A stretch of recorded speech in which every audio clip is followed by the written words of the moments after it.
le président a fait un discours bilan. Nous tous, nous sommes des Sénégalais. Et ce qui est important pour moi, je ne m'étendrai pas outre mesure sur ce discours. Mais ce que je voudrais dire, c'est que c'est le ressenti des Sénégalais qui est important. Parce qu'il a peint un Sénégal que nous ne vivons pas en ce moment. Je crois que c'est aux Sénégalais d'apprécier si réellement, dans ce que vient de dire le président de la République, ils se sentent dedans. Je donnerai quelques exemples sur la production du riz qu'il avait promis pour une autosuffisance en 2016.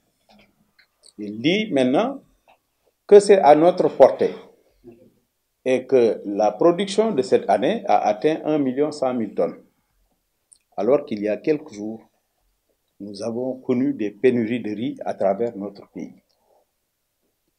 Donc, je crois que nous sommes en face d'un président et d'un gouvernement qui sont les maîtres en matière de manipulation de chiffres. Dans le discours du président, certes, il a omis sciemment beaucoup de points importants. Il n'a pas évoqué un problème important, le problème de la santé, et c'est lui-même qui avait initié la couverture maladie universelle. Et dans ce domaine, les Sénégalais savent que aujourd'hui, les structures sanitaires sont dans une situation invivable à cause des dettes que l'État leur doit. Et les mouvements de grève des partenaires de la santé, des travailleurs de la santé, il n'a pas énoncé les solutions pour une sortie de crise. C'est le même cas pour l'école. L'école, cette année, a traversé une crise difficile. On attendait des solutions proposées par le chef de l'État pour également une sortie de crise.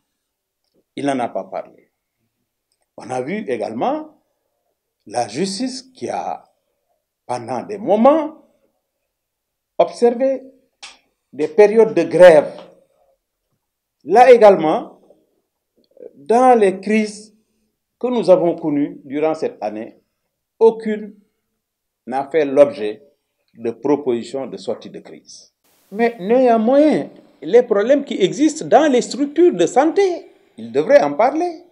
Dans les structures, même si tant est par ailleurs qu'il a obtenu une discussion avec ces partenaires-là, il n'a pas encore rencontré ces personnels de la santé.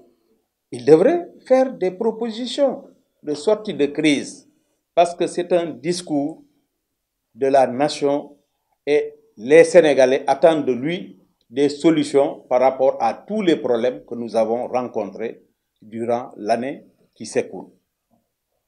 En tout cas, je terminerai par dire que je laisse l'appréciation générale des Sénégalais par rapport au ressenti de ce qu'il vient de dire pendant l'année 2018. Par rapport au monde rural, nous avons connu l'année dernière une campagne de commercialisation de l'arachide catastrophique. Jusqu'à récemment, il y a des graines qui n'ont pas encore été vendues.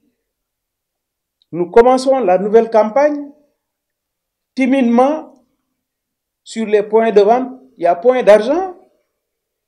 La Sonacos, qui n'a pas pu triturer toutes les graines qu'elle avait achetées l'année dernière et qu'elle n'a pas encore payées totalement. Comment cette structure sera en mesure de pouvoir faire face à cette production annoncée par le président de la République? Je crois qu'il y a des problèmes. Et là également, il n'a pas donné de solution.